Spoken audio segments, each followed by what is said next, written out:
No primeiro culto eu bordejei o tema que está aí na tela, mas agora o meu tema é a paz de que nós precisamos. Em 2017 houve um movimento muito impressionante que redundou na realização de um espetáculo no Teatro Municipal, com cantores e grupos corais entoando os hinos do repertório protestante no Teatro Municipal. Lá estive, alguns aqui também lá estiveram. E depois daquela experiência ali, eu fiquei imaginando, por aquilo que o teatro significa, simbolicamente, se eu fosse convidado a ler uma porção da Bíblia, com todo o público reunido ali, aqueles participando pela internet, qual seria esse texto? É sempre uma pergunta que eu me faço. Se eu tiver apenas uma oportunidade, como se diz no futebol, a bola da vez, só uma bola, qual seria? Fica aí a pergunta para você, não é? Digamos que tem uma reunião no Maracanã, público, seja um jogo, ou seja um outro tipo de atividade, e você tem a oportunidade de pegar o microfone e citar uma passagem bíblica, qual seria? Pensa aí, não é? Claro que é muito difícil, são tantas, né? Agora mesmo eu me planejei para selecionar 60 capítulos da Bíblia, que vamos ler no dia 29 de dezembro aqui, às 7, 9, 11, 15, 18 e 20 horas. Culto totalmente especial, ou especiais no plural os cultos, né? Mas eu não consegui fazer só 60. Aí eu fiz 100. E aí os irmãos, quando virem, vão dizer, mas e aquele, e aquele, e aquele, e aquele? Vão faltar muitos ainda. Mas, no exercício, só um texto. Então, se o tema fosse o tema da paz, eu diria, leria, recitaria o seguinte texto. Isaías, capítulo 9, desde o verso 1, onde nós lemos assim. Isaías 9, em que se descreve o que acontecerá quando o conselheiro maravilhoso, Deus poderoso, Pai eterno, amigo da paz, chegar. Um menino nos nasceu. Isaías 9, 1 a 7. Nossa aflição não durará para sempre. Até agora temos conhecido tristeza após tristeza, por nos termos distanciado do Deus eterno. Aproxima-se, no entanto, um tempo de plenitude. Quando isso acontecer, a angústia cessará e a alegria voltará. Todos orarão assim. Ó Deus, nós te agradecemos, porque voltaste a nos abençoar. Agora no campo há frutos, nas cidades nossos salários estão em dia. Tu nos libertaste. Sabemos pela história que derrotaste nossos opressores, e agora não foi diferente. Tu humilhaste inimigos poderosos. Eles derramaram muito sangue, mas agora tudo isso ficou no passado. E tudo por quê? Um menino nos nasceu como um filho há muito tempo esperado. Ele tem poder para guiar a humanidade. Ele é verdadeiramente o desejado conselheiro maravilhoso, Deus poderoso, Pai eterno, amigo da paz. Ele tem o poder para estabelecer a paz completa para nós e para toda a humanidade. Quando ele chegar, haverá justiça e igualdade. Para todos sempre, o amor do soberano Deus eterno fará isso acontecer. Quando nós olhamos a história do primeiro século da era cristã, tanto em Israel como fora de Israel, e percorremos a história ao longo desses séculos até o de hoje, nós enfrentamos um problema teológico. Jesus veio e essas coisas não aconteceram na sua plenitude. Jesus veio, exaltou as crianças e elas ainda são abusadas, às vezes em suas próprias casas, e muitas ainda pedem esmolas nos sinais. Mas Jesus já veio, a plenitude já veio. Jesus já veio e exaltou as mulheres que foram suas discípulas. Ainda hoje, mais do que nunca na história da humanidade, elas são assassinadas às vezes pelos seus próprios maridos ou ex-maridos. Há um contraste entre aquilo que o Messias, o Salvador, faria quando chegasse e aquilo que efetivamente tem ocorrido na história, na sociedade, às vezes até mesmo em nossas próprias casas. Quem nos ajuda a entender esse dilema é um autor chamado Oscar Cullmann, já falecido. Ele disse então que quando o Evangelho chegou, ele já chegou. Uma realidade presente, viva e vívida. Todavia, ele não se completou, está em processo de completamento. Ele chama isso de uma tensão entre o já e o ainda não. Já veio, o Evangelho já veio, mas ainda não se completou. Nós estamos no ínterim entre o já veio e o vai se completar.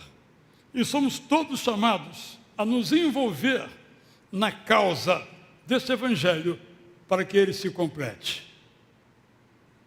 É claro que podemos escapisticamente pensar que isso Deus vai providenciar. E quando Jesus voltar, isso então vai acontecer. Aí eu trago um outro teólogo, primeiro alemão, esse agora belga, chamado Eduard Schleiermacher. Ele disse o seguinte: é verdade que o Evangelho da graça de Deus não foi ainda completamente implantado, tornado real, e o será no futuro. Mas enquanto o futuro não acontece, nós somos chamados pelo Deus eterno a antecipar o futuro. Há uma música muito bonita de um autor chamado Jader, e ele diz o seguinte: o céu é aqui. Então ele menciona que o céu é aqui quando nós oramos, o céu é aqui, e ele vai dando um monte de circunstâncias. Eu me recordo que, escrevendo isso num dos Bom Dias, eu recebi uma reprimenda bastante dura de uma pessoa que disse: eu não quero mais receber o seu bom dia, porque o céu não é aqui. Não entendeu a mensagem, não entendeu o sentido daquela coisa que era. Nós somos chamados a fazer uma antecipação, uma prolepse do céu. Enquanto o céu não vem, nós estamos indo para ele. Nós somos chamados a viver assim, na perspectiva do céu. É por isso que lemos Apocalipse, para que esse céu que está, digamos assim, lá em cima, também desça. E esse céu nos faça viver em harmonia uns com os outros. Por isso, meu tema é a paz que desejamos. Uma paz que nós sabemos que é uma paz diferente da política, da diplomacia internacional. A paz da política internacional é mais armas. Para que haja paz, mais armas. Se você armar os dois lados, haverá paz. Haverá paz? É só olhar o noticiário, né? Mas essa é a paz. Por isso Jesus diz o seguinte: a minha paz é diferente. João 3, 27 a 28. Não fiquem angustiados nem com medo, eu partirei, mas a minha paz ficará com vocês. Eu me recordo, na hora de ler o texto, que um dos momentos mais ternos do Evangelho é quando, após a sua ressurreição, Jesus chega para os discípulos e discípulas em reunião, sopra o Espírito Santo sobre eles e diz: Shalom. Para mim é um dos momentos assim mais gloriosos. Fico pensando, já pensou se eu estivesse lá, né? Meu mestre morto. Dizem que ele ressuscitou. Andam dizendo por aí, mas eu não tenho certeza não. De repente eu abro os meus olhos, ele está diante de mim ali, ele diz, sopra sobre mim o Espírito Santo e diz, Shalom. Deve ter sido uma coisa assim extraordinária. Eu estou encantado porque agora estão dizendo, os físicos teóricos estão dizendo que nós podemos voltar no tempo. Eu não tenho nenhum interesse em ir a Marte, nem à Lua, mas se tiver uma cápsula que eu volte ao Sermão da Montanha, ou que eu volte ao túmulo vazio, eu vou entrar nessa cápsula para voltar no tempo, que deve ser uma coisa absolutamente gloriosa. Talvez os netos de vocês vejam isso, não seja para mim, mas na imaginação eu posso retornar. Então eu volto aqui ao texto. Essa é a paz de Jesus. Perplexidade total. Vida vazia, sem sentido.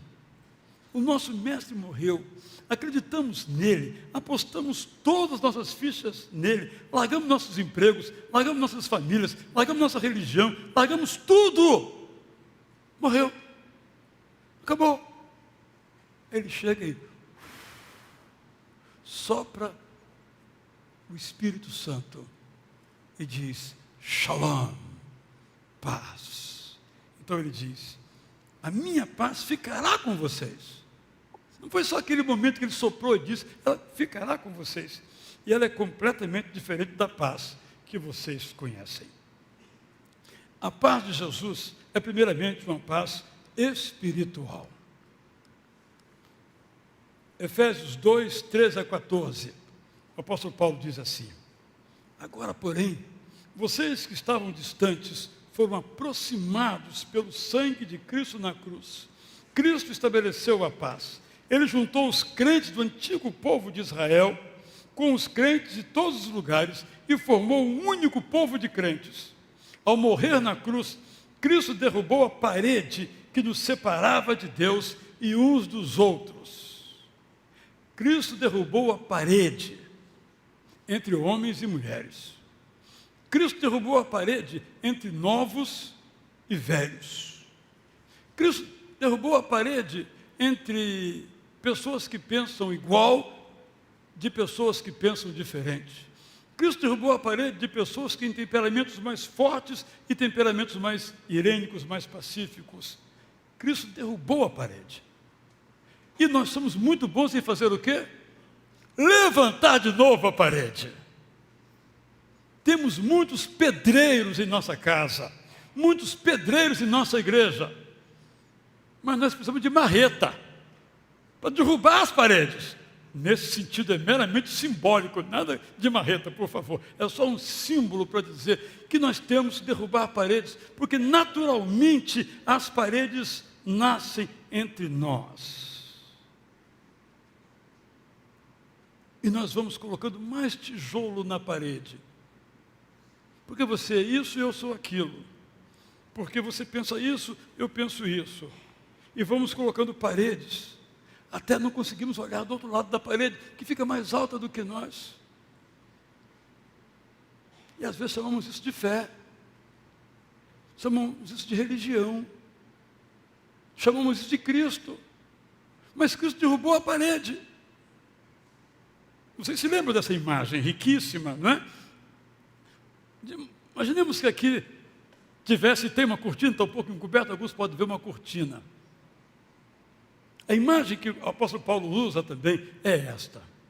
O sacerdote, como no confessionário católico, ficava do outro lado. Ninguém podia ter acesso ao sacerdote. Tinha uma cortina. Nem ele podia entrar no chamado Santo dos Santos.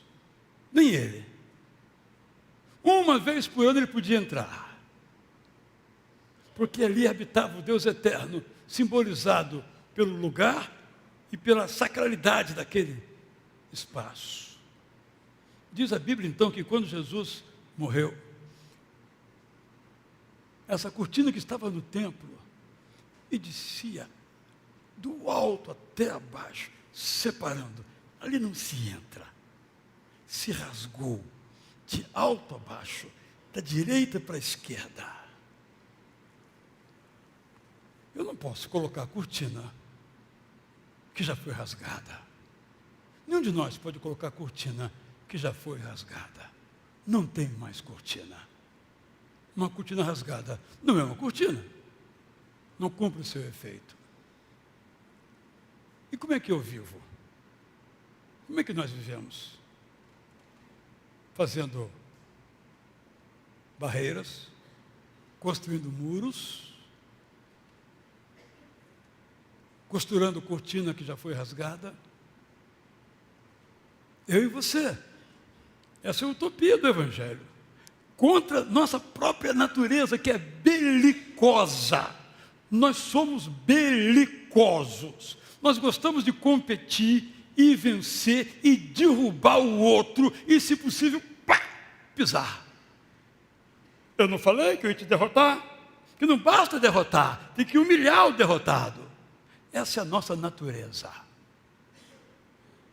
Com palavras, com gestos, mas nós somos chamados a uma paz diferente, porque o Espírito Santo habita o nosso coração.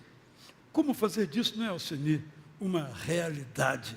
Como trazer essa frase do texto bíblico e colocar dentro do nosso peito, nossas pernas, dos nossos braços? Segundo lugar, esta é uma paz emocional. Uma paz que nos dá confiança, nos torna pessoas serenas. Eu amo essa palavra, serenidade. Jesus então disse, texto muito conhecido, João 16, 33. Tudo que falei, olha o que ele diz, tudo que falei, teve o objetivo de tranquilizar vocês. Eu lhes dou a minha paz. Isso está antes de ele entrar na reunião e soprar o Espírito Santo e dizer Shalom. Eu lhes dou a minha paz. Vocês passarão por muitas aflições na vida. Mas tenham coragem, porque eu venci o mundo. Interessante, porque ele não tinha vencido ainda. Ele ia morrer daqui a pouco, como de fato morreu. Mas ele estava vislumbrando o que iria acontecer. Como nós também devemos proceder. Uma paz que nos tranquiliza, nos sereniza, nos anima, nos torna cheios de esperança. Essa é a paz. Estou chamando aqui de emocional. Mas também essa paz é uma paz fraternal dos nossos relacionamentos. O apóstolo Paulo diz assim, olha, façam tudo o que puderem para que haja paz entre todos.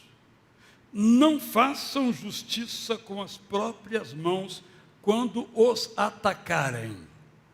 Entreguem o problema ao Deus eterno, em obediência ao que nos aconselha a Bíblia. Deixem comigo a retribuição pelo mal que lhes fazem. Que texto, não é? Façam tudo o que puderem para que haja paz. Mas eu fui ofendido. Faça tudo o que você puder. Esgote todos os recursos para que haja paz.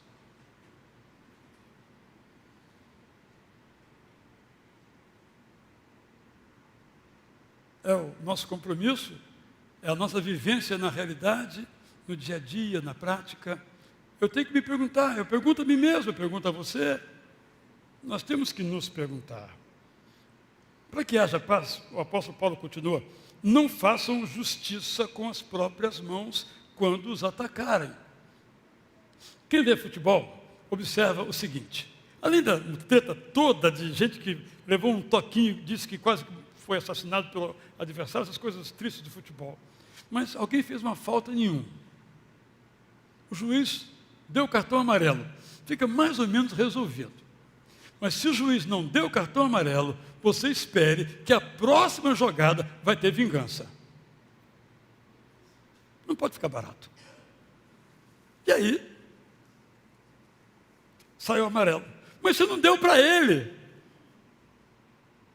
E nós do lado de cá, realmente, tomamos partido, por exemplo. Porque a nossa natureza é essa. Nós queremos fazer justiça com as nossas próprias mãos, mas nós nunca conseguimos fazer justiça com as nossas próprias mãos. Nós só fazemos injustiça. Eu tenho isso na minha própria experiência. Quando eu respondo grosso a alguém, eu me arrependo. Eu me arrependo, sabe por quê? Porque eu não ouvi direito o outro, mas já bati. Eu me arrependo porque eu não compreendi os motivos que levaram o outro àquela atitude.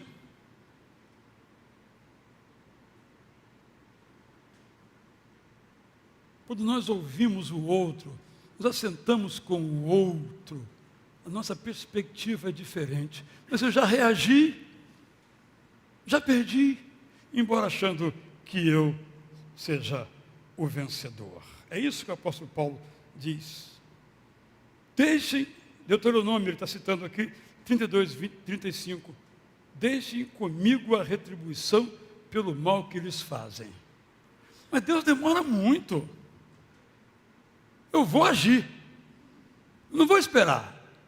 No fundo, estou dizendo idolatricamente que eu sou melhor do que Deus. Claro, eu não falo isso, porque eu sou um cara crente, né? Mas na prática, é o que eu estou dizendo, é uma forma de idolatria. Essa paz é também uma paz social, uma paz comunitária, uma paz na família, uma paz na igreja, uma paz na escola, uma paz na sociedade. Jesus então diz, os que promovem a paz, olha o que ele diz, irmãos, cada vez que a gente lê esse texto, ele fica mais rico, né? Os que promovem a paz são felizes. Como assim?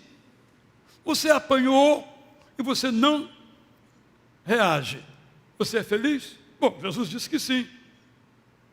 Se você vê uma confusão e faz tudo para que ela acabe, você é feliz? Jesus disse que sim. Você passa por uma situação conflituosa e você não resolve de modo conflituoso, mas irênico, pacífico, você é feliz? Sim, diz o texto. Porque serão reconhecidos como filhos amados do Deus eterno. Negativamente aqui, o que está sendo dito?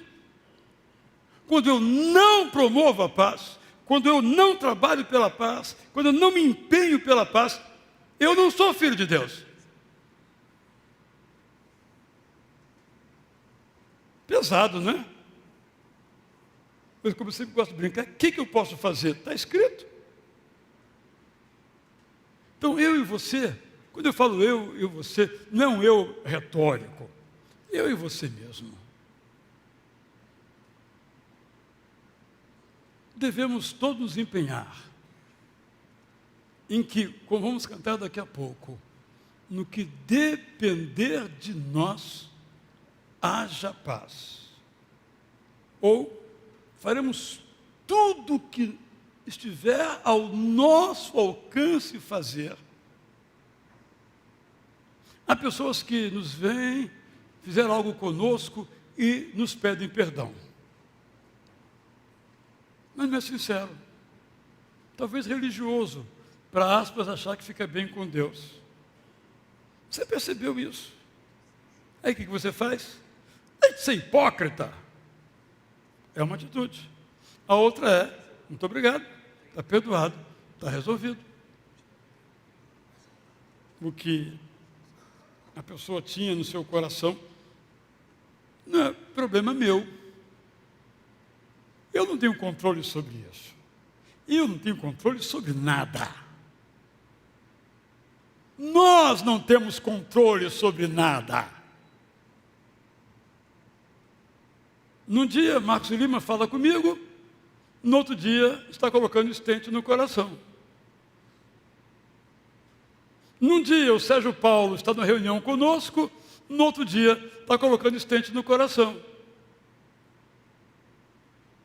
Eles não controlaram nada. Que se fossem por eles, não iam para o hospital.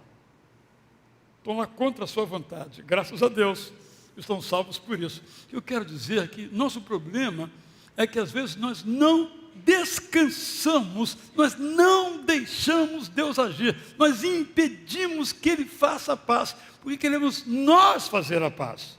E nós não temos essa capacidade, a menos que o Espírito Santo nos habite, nos conduza, nos dirija.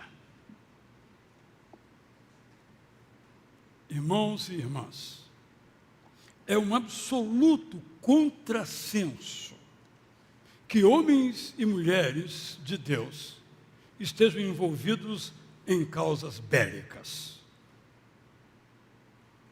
Nós só temos uma causa: a paz. Nós temos que orar pela paz. E nós temos que fazer o que estiver ao nosso alcance para que haja paz. Isso começa lá em casa. Com os nossos filhos, quem os tem? Com os nossos irmãos, quem os tem? Com os nossos animais de estimação, quem os tem? Com os nossos cônjuges, quem os tem? Com os nossos pais, quem os tem ao seu lado? É algo concreto, efetivo. Nosso grande problema é que às vezes a nossa fé não passa no teste prático do amor. Se não passa, diz a Bíblia que é uma fé morta. Isto é, não existe. Para mim, para você, não é? Que todos nós somos atacados. Se não fomos hoje, ainda seremos hoje. Se não fomos, seremos nessa semana atacados, injustiçados, magoados, feridos. E como é que nós, aspas, reagimos? Não reagimos. Ó Deus, tu disseste para deixar contigo a retribuição? Toma, o filho é teu, resolve isso daí. Eu vou viver em paz.